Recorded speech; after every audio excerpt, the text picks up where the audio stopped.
I'm now joined by my friend Smash Trivia John. Joining us on Load Bearing Beams again, John is one of my favorite people to talk about animation with. Hello, John, to quote Jurassic Park. Hey, we have 5 animated movies to talk about. The category is Best Animated Feature Film. And I actually think we have some really good nominees here. I think 4 of the 5 of these movies are excellent, and one of them is a stinker. But I think we might disagree about which ones are which. Yeah, probably. I'm interested to see which one you think is a stinker, but okay. Yeah. So the nominees were Flow, Inside Out 2, Memoir of a Snail, Wallace and Gromit, Vengeance Most Fowl, and The Wild Robot. All right, let's go through them one by one. Flow is a Latvian produced completely independent film. The director was Gins Zilbalodis. Sorry for the pronunciation. This movie was entirely independently produced and entirely produced on the open source animation software Blend or Blender. Sorry. But it's about a cat and a bunch of other animals in some sort of post-apocalypse where there is a flood. What the specific situation is, we don't know. But one of the hooks of the movie is these animals don't talk. They are not anthropomorphized in any way. They don't emote. They move like real animals move. For the most part, they only do things that real animals will do. But then there's a little bit of like magical realism to this world. There's stuff going on that you can't understand. And I loved this movie. It might end up on my top 10 of the year, but I gather, John, you're not a fan. Yeah, no, I wasn't. I felt like a lot of this film was really boring to me, and also I feel like there's just a lot of moments where I'm just like, why was that there? What's going on? I mentioned a review of it.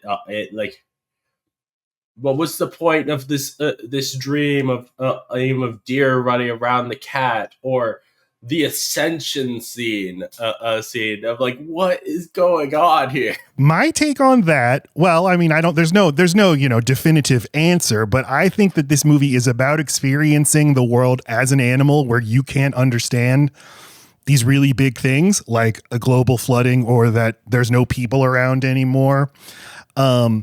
And you as the viewer, you're a human being and you can make sense of this. You're like, oh, okay, yes, now it's flooded. You're going to have to get on a boat. You're going to have to survive. But then things start to happen that you yourself can't understand, like the stork or whatever bird it is ascending to heaven, or to animal Asgard or whatever it is. Spoiler alert for the movie. But there is a little bit of, as I said, magical realism to this world. Some things that are not totally natural happen in the movie. Like there's a whale that's also seems to be like a mythical beast.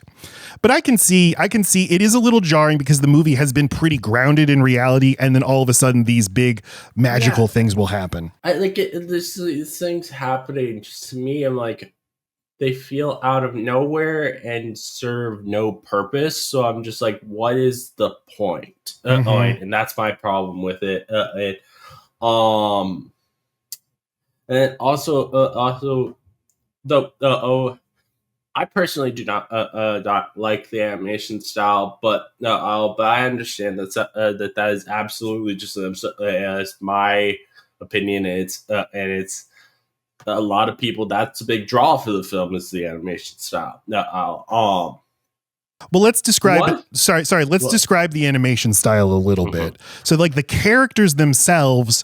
So again, this is produced very, very, very inexpensively and on an open source animation platform. So, but it doesn't look cheap at all. It obviously a ton of work went into this, but where you notice it the most is with the characters, and specifically the black cat, who is the main character, just looks a little splotchy. And in a way where it doesn't feel like a choice, it just feels like a limitation of the budget and of the tools they have. If this were a big budget movie, if this were made by Disney or DreamWorks, it would be a big criticism of mine, but I know that they paid for it themselves. And I was able to get over that.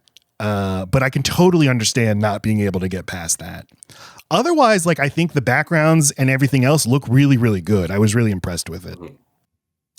The last thing that I have trouble with this film is, I always personally try to look for when I'm watching a film is what is the deeper meaning behind this, and is there any like deeper meanings that you can find? And I'm like, there's not really much. This is this kind of feels a bit like a shallow film to me, if that makes sense. No, I totally disagree because I feel like I am sorry to bring everybody down. I am in a state of absolute pessimism about the future of the planet and humans in general. I don't generally think about animals, but this movie made me really have to think about what will it be like for animals to experience total climate catastrophe.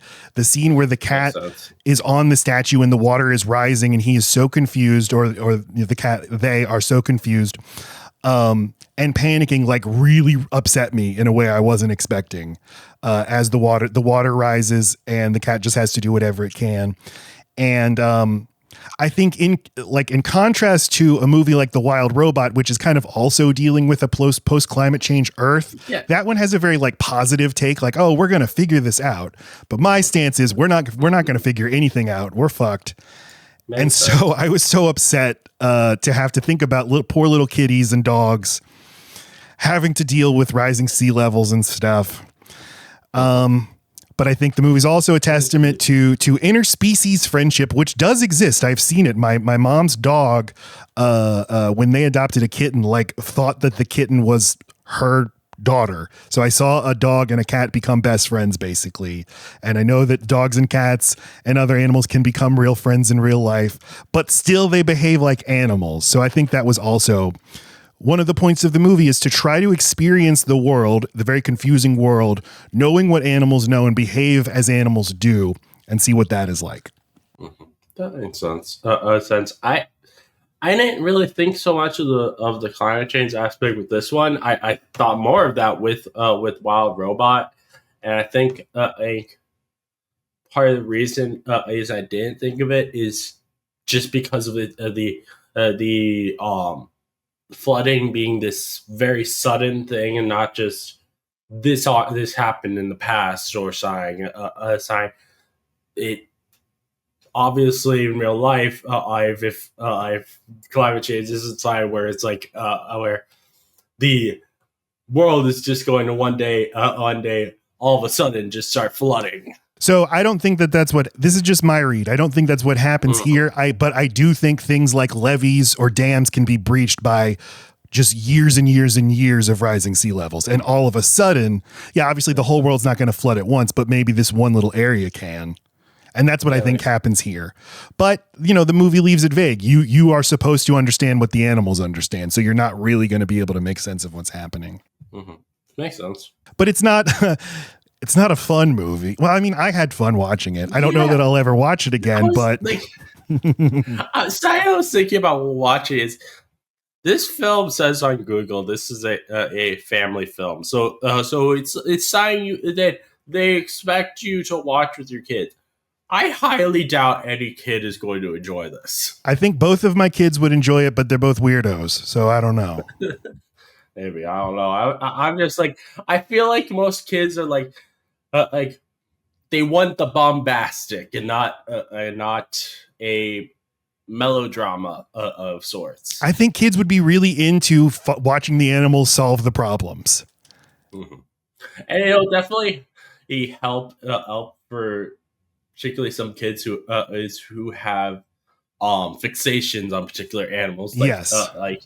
I have a friend, not a kid, but I have a friend who absolutely loves capybaras. So, he would probably like this film. Yeah, finally the capybara has its place, its day in the sun in this weird Latvian animated movie. But I love the capybara in this movie. I don't know. I don't think this would be my pick to win, but I really, really love this movie. There's a movie coming up that I loved even more. But let's go on to the next movie, which is Inside Out 2, the biggest movie of 2024, an enormous movie. You've probably seen this movie. you out there. This movie was, of course, a Pixar movie directed by Kelsey Mann. This was his directorial debut. And you just tell me your big picture thoughts about this movie, John. What'd you think? I really like this film. I think it has some really great messaging about anxiety and about and how if you push all your feelings down deep, you're eventually it is going to explode. And though they use that actually as a good thing in the film, but it's actually like a really bad thing that you do not want to do that. But I liked this film a lot, but I don't think is quite as like the film that I think should win. And it's not this perfect film to me. What is your relationship with Inside Out 1? Was that a big movie for you? I had watched part of it years ago, but then for some reason I didn't continue it for a while, but then I just so that I could watch Inside Out 2, I watched the first one a few days before or going to see the second one. Yeah, and I know that movie is huge for so many people. They grow up with it or they take their kids to it. And I took my kid to see it in 2015. I've never loved it as much as other people. Now, I think a big reason is I think that the character designs for the emotions are really off-putting. And I don't really like Amy Poehler in general, and I don't like her as Joy. I find her very obnoxious. I know you're supposed to find her a little obnoxious. I liked the message about processing emotions. In the first one, I feel like the second one is we're just going to do all of that again, but without really, I would even like set aside the script. This movie really just made me think like Pixar is just really on a treadmill. Like it's spinning its wheels. It's just doing the Pixar thing over and over and over again. And especially in terms of the animation, I didn't like compare this to a movie like Coco, where you have this crazy imaginative like alternate world. I find the world of like the brain so boring in these movies, and then the human beings themselves look just so too realistic to be interesting. But I compare this to Turning Red, a Pixar movie from 3 years ago, which has a very similar story about basically a girl going through puberty. Did you see that movie?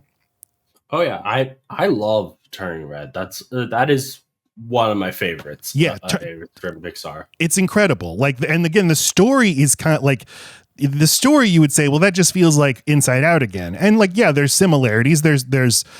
It leans a lot more on the idea of immigration, and it centers the family relationship more than than Inside Out does. But it breaks so many Pixar rules about, well, basically by embracing things like anime, by embracing what you can do with animation. Like the movie has kaiju fights and stuff. Like Pixar never allows its movies to do things like that. And I just love it for that reason. I think also it kind of deals with some stuff that is a bit more mature than you expect with with Pixar films. They like Turning Red, and a big reason I enjoyed it, and I felt I could relate to it is this idea of being scared of your sexuality and who you're attracted to, and that's something I absolutely felt growing up, and that's a big part of what made me love the film so much. And I think that's a sign that you don't expect Pixar to go into a topic like that, because it's Disney, yes, Disney, and it's sexual and all that stuff. And to do it so well, and so funny, to make it so funny. And I feel like Inside Out 2 is trying to do that, and for me, just not doing it with any. It just feels like it's going through the motions. So I was really disappointed with this movie. But the director of Turning Red, Domi she has her next Pixar movie. It's called Elio. It's coming out this summer. So I have big expectations for that movie. I'm hoping Pixar can turn it around, but I feel like it's been a rough couple of years. Hopefully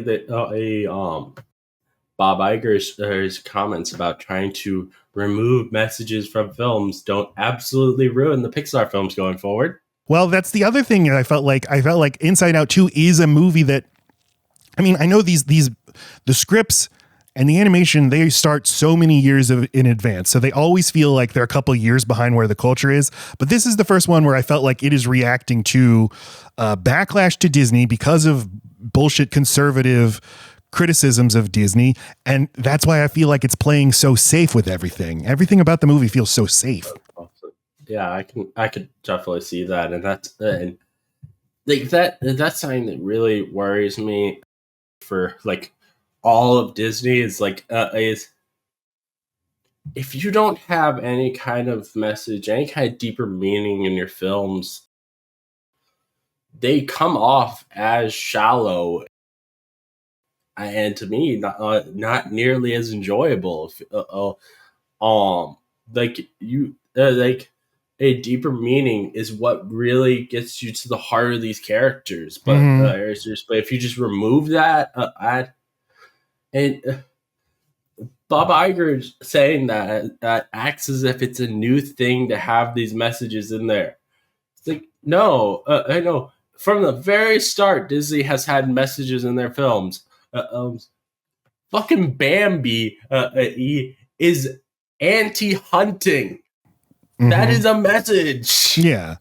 No, I know. It's so craven. They're so much. They're like, no, we have to sell this to every country in the world, and the Malaysian government's not going to like if we have a gay character, so we have to get rid of the gay character. And all these things we said about how progressive we are. Well, now we have a new president who doesn't like that, so we're going to throw that away. I always say this: these companies are not your friend. They all should be burned to the ground. They suck. But in terms of movies, the most talented and imaginative people aren't going to want to go work for Disney, knowing that they can't have the license they need to make what they want to make. Obviously, you have to make things that appeal to people commercially. You can't just make pure, art and pure political expression. But there is a way to do it. I think we've seen in the past how successfully they can do it. But yeah, all right. Let's move on to our next movie. Very much not a Disney movie at all, and that's Memoir of a Snail. And this is an Australian film, independent Australian film directed by Adam Elliott. You might remember Adam Elliott's previous stop motion film, Mary and Max, which I accidentally had my kid watch when they were like 6 years old, not knowing it was an R-rated movie. I was just like, oh, it's animated. This'll be fun for the whole family. So yeah, this is stop motion. Adam Elliott's a stop motion filmmaker. This is a very Australian filmmaker about a woman who is loosely based on Adam Elliott's life, dealing with depression, anxiety, hoarding, and ultimately his journey to discovering that he wants to be a stop motion animator.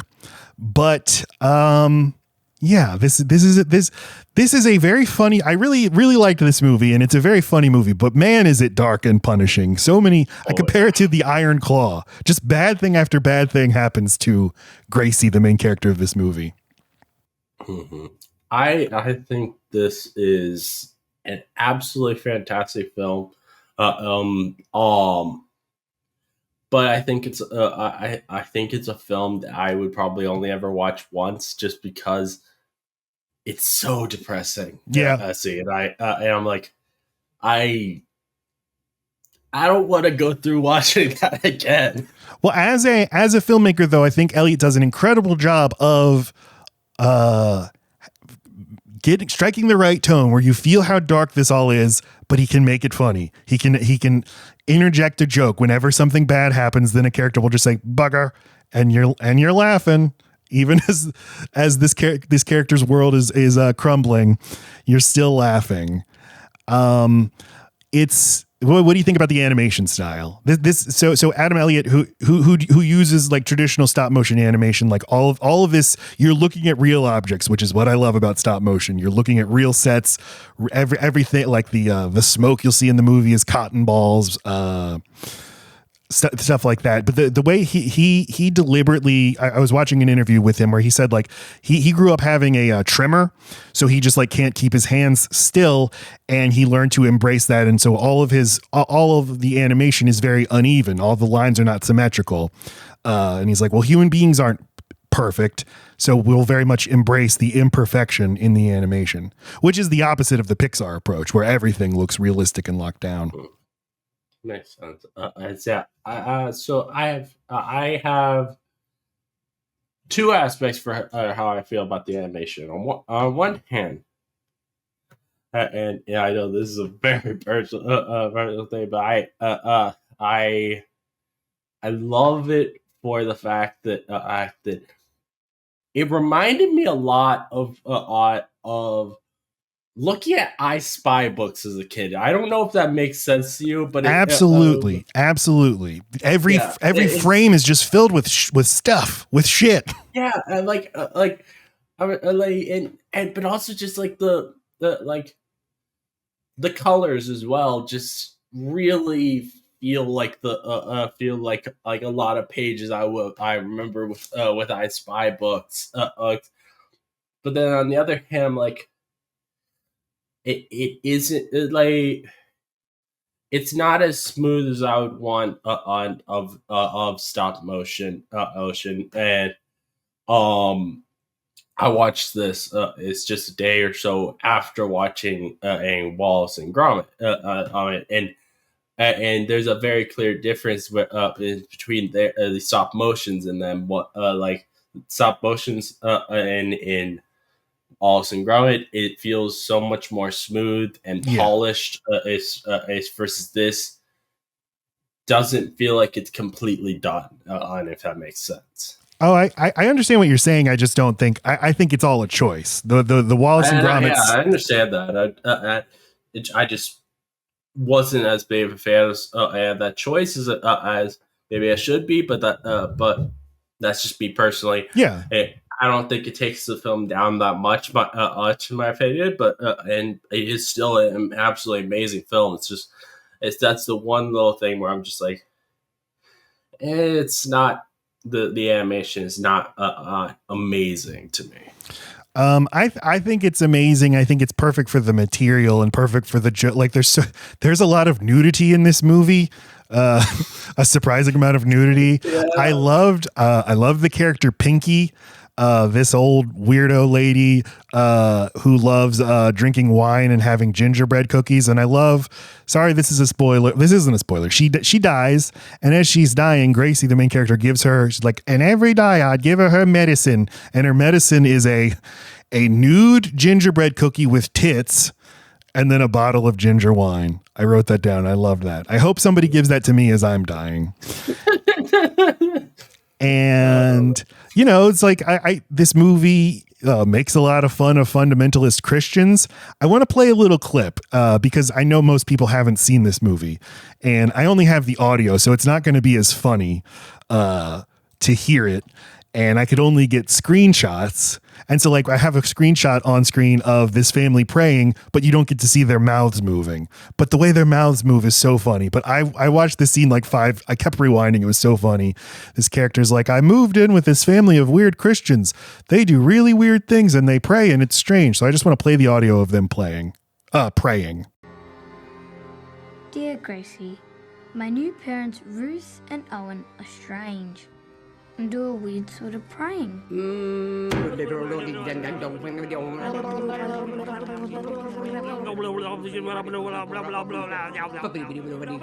make me pray 4 times a day. They said the more. And that is the new kid half-heartedly also joining in on praying in tongues. I was laughing so hard. I feel like it's kind of similar to how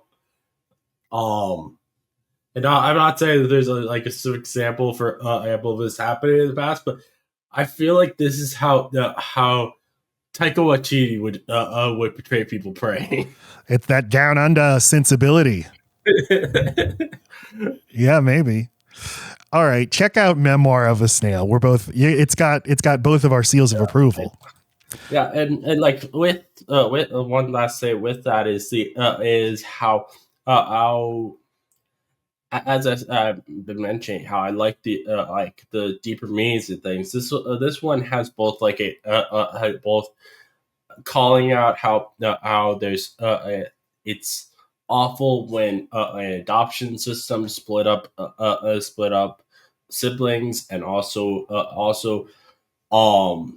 the how awful it is that fundamentalist Christian and practice conversion therapy. Yeah, because they literally try to electrocute two gay children in a very horrifying sequence. That is still a little funny. That's the brilliance of this movie, is it can show you these horrifying things and still make it a little funny. But yeah, I was so impressed with how bold it was in spoofing fundamentalist Christians and making fun of them, and having a character who you like burn down a church, and you're like, yeah, do it. Mm-hmm. We have another stop motion animated film from 2024, and that's Wallace and Gromit: Vengeance Most Fowl. You all know Wallace and Gromit from Aardman Studios. The same guy, Nick Park, has been making these characters since 1989. But the movie's officially credited to Nick Park and Merlin Crossingham. And this movie was distributed by Netflix, but it did get a theatrical release. I wish I could have seen it in a theater. But yeah, Aardman is the studio behind the Wallace and Gromit movies, Chicken Run, Shaun the Sheep. And, you know, they're like what people say is claymation. They're like the claymation studio. And I'll just go ahead and say, I fucking love this movie. When I watched it, I was like, I can't say this is my favorite movie of 2024, can I? I've now seen more movies that I'd put ahead of it, but this is going to end up like being my top 4 or 5 movies of the year. I really love this movie. I absolutely love this film as well. It's a hard thing for me because I'm like, on one hand, I had so much joy watching this. Mm-hmm. On the other hand, I don't know if this deserves the Oscar because it is because I do think it is maybe a little bit too light and fluffy for what you would consider an Oscar-worthy film, if that makes sense. No, I mean, what do you mean? What do you mean by that? I don't know. You just like when you think of an Oscar-worthy film, you think of this amazing piece of art and not a popcorn film, which this very much is a popcorn film, if that makes sense. I don't make those distinctions because I feel like what this movie does is in the end it becomes an action movie, a claymation action movie that is thrilling. I was like on the edge of my seat watching this climactic chase. And I mean, I think people, you know, Oscar voters might think action movies are less serious than historical epics, but to me, action movies are pure cinema. That's why cinema exists, is to show you the possibilities of cinema as an art form. And so this to me really feels like a pure work of art, a pure work of showing you the possibilities of the medium. Mm-hmm.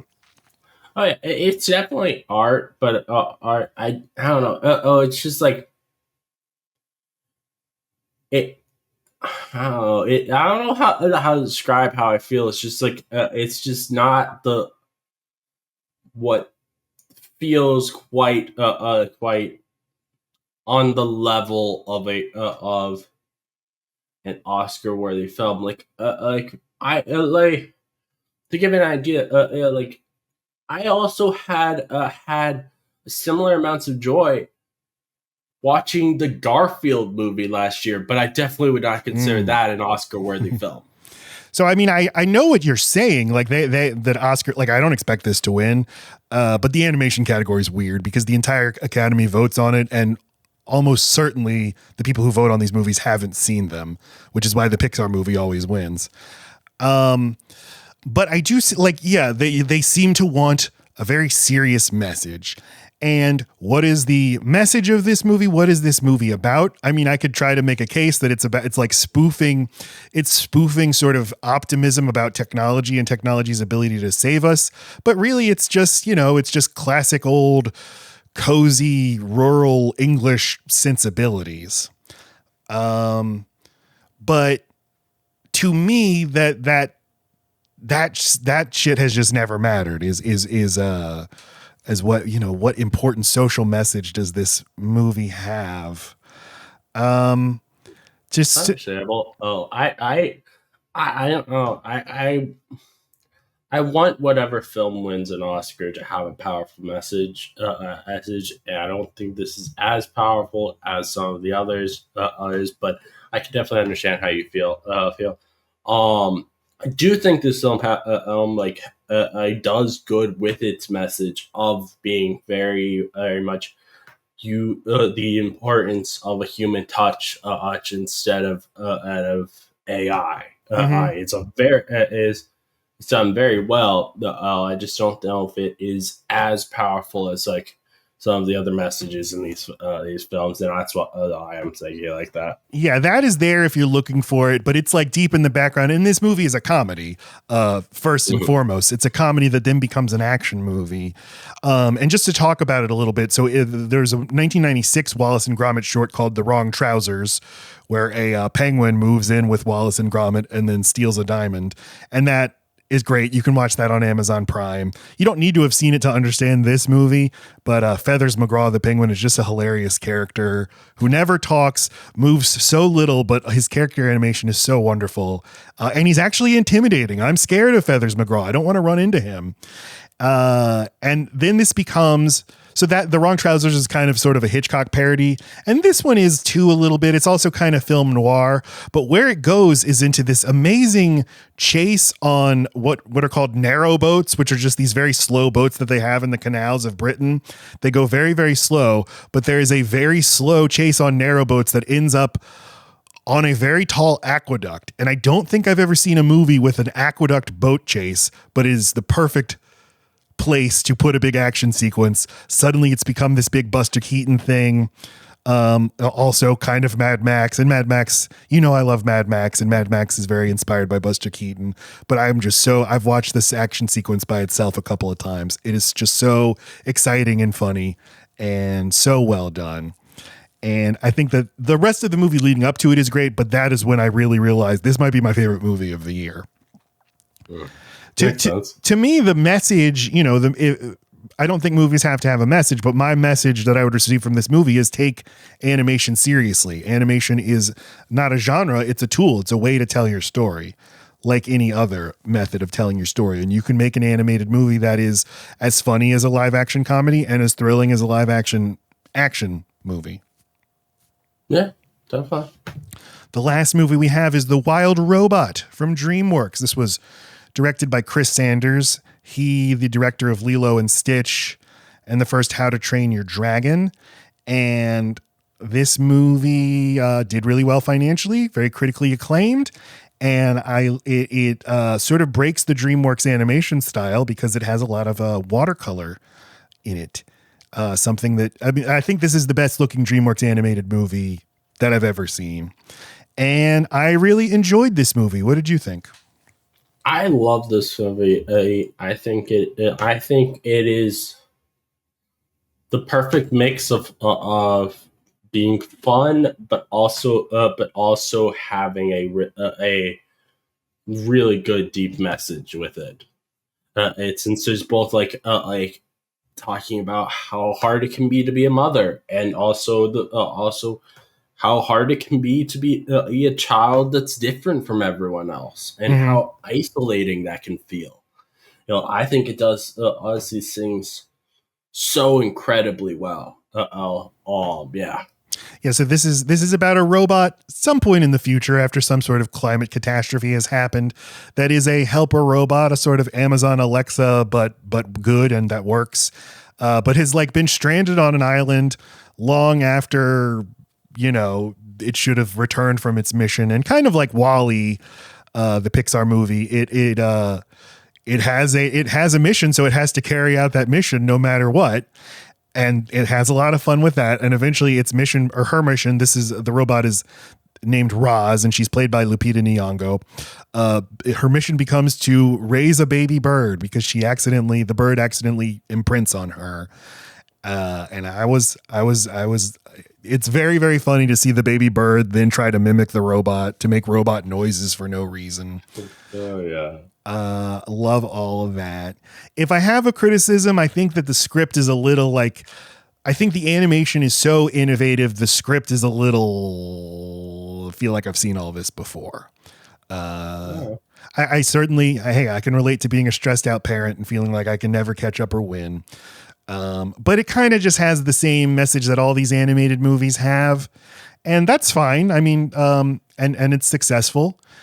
I'm very happy with this movie. I assume this movie's going to win, and I'll be happy with that. Yeah. I find absolutely hilarious is just the fact that we have that we got 2 films nominated that have a flood as a big plot point about it. Like that is wild to me. The 2 of the films nominated are both like that. Yeah, I saw you tweeted that, I think, and I saw that before I had seen Flow. So I was thinking, what is Flow about? I have no idea. And I was like, oh my God, you're right. Yes. Well, and hey, how about this? 2 of the movies are about robots that go out of control with their missions, because Wallace and Gromit is also about that.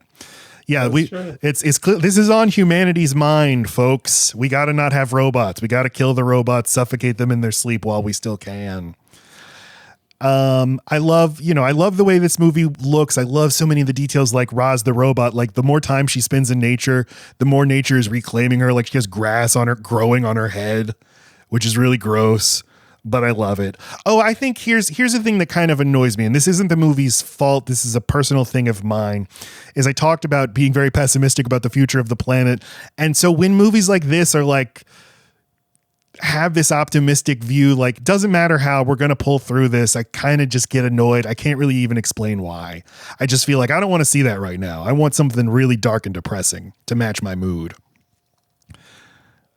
But optimism is important. I know that. I can definitely understand how you feel, though. I think I'm the total opposite. The world is dark enough already. I'm like, I would rather the films I watch be full of joy and let me escape from all of this. Yes, I agree with that. But when it's specifically about climate change, but then shows you that humanity will have solved climate change, we're not going to tell you how. That's when I get a little annoyed. Like I would rather it not be acknowledged at all, I guess is what I'm saying. Mm-hmm. But I don't know. I don't have an answer for that. You mentioned the parallel with Wall-E. That was immediately after watching this film, I was like, this feels like the Wall-E for the current generation. Mm-hmm. And I think that's cool to have another film like that. That just I feel like will really resonate in the like Wall-E did for in the 2000s, and I don't think many films for kids like resonate that much. Much that they're probably gonna be super popular for a while, or at least there hasn't been many since Wall-E. Yeah, think. Absolutely. And Wall-E's one of my favorite Pixar movies. I have the same boring take on Wall-E that everybody does, which is that the first half is so much better than the second half, and that they should never go up into the spaceship. But this movie kind of never goes into. I mean, it does go into a spaceship, but it's mainly just this robot being out in nature and interacting with animals. All right. Do we want to predict what we think is going to win and then make our own picks? What do you think is going to win, John? I think the Wild Robot or Memoir of Snail. The Snail will win, I think. Okay. I think Wild Robot is going to win. And if it doesn't, I think Inside Out 2 is going to win. In fact, I might even think, I don't know. If I had to guess, I'd say Inside Out 2 is going to win, because I think the way people vote is they just look for the Pixar movie, or they look for the movie that they've seen, and that was such a huge movie. If I had to pick, I would pick Wallace and Gromit. What would you pick? I would pick The Wild Robot. I think this film's just the perfect mix of being both fun and having a beautiful message in it. Yeah. Yeah, no, it's very good. I think this absolutely will be a classic going forward, and then they will annoyingly do a live action remake of it like 12 years from now. So look forward to that in 2037. One thing I find very interesting about this is a film where I really don't think this needs any kind of sequels, but apparently it's based on a trilogy of novels. I didn't know. Something. Yeah, I knew it was based on a book. I didn't know it was a trilogy. Yeah, which is interesting. I'm like, where are they? Where did the author go from here? Maybe this movie like condenses all three into one. Maybe. Or it's a loose adaptation because this movie is very much a closed circle. There's nowhere else to go. I wouldn't mind seeing. I think Chris Sanders is a great animator, and whatever he wants to do, I support. But yeah, absolutely. This can just be a one and done. It's okay for movies to just be one and done. We don't need sequels to everything. So the final thing I want to do, John, is have you predict which movie will win Best Picture on Hollywood's biggest night. Oh, do you want me to read you the nominees? Yeah, sure. Okay, we have Anora, The Brutalist, A Complete Unknown, Conclave, Dune Part 2, Emilia Perez, I'm Still Here, Nickel Boys, The Substance, and Wicked. Which do you think will win? I mean, the one that I want to win is The Substance. That's not the question. Because I want the horror genre to get some recognition, and also I like the idea of a comedy getting recognition as well. But I think the one that is most likely to win, just because it's a popular film, is Dune Part 2. Is probably the one that I think would win, and I have not seen that film just because I found the first Dune to be incredibly boring. But I know most people like those films, and they're very popular. So I think it would not be surprising if that won.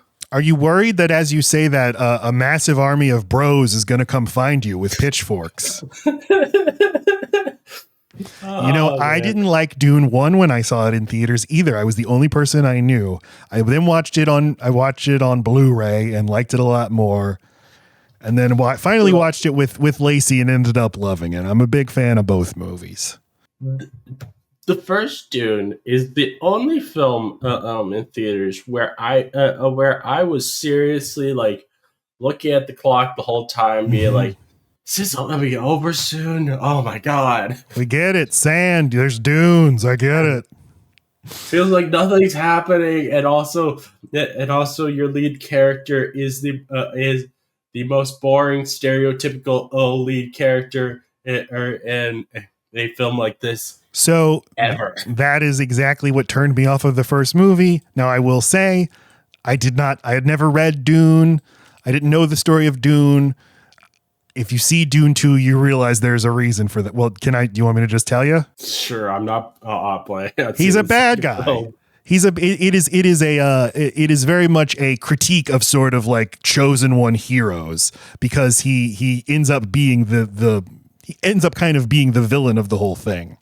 And suddenly that made it make more sense. Like, oh, that's why he's that. That's why I don't like him at all. Oh man, I think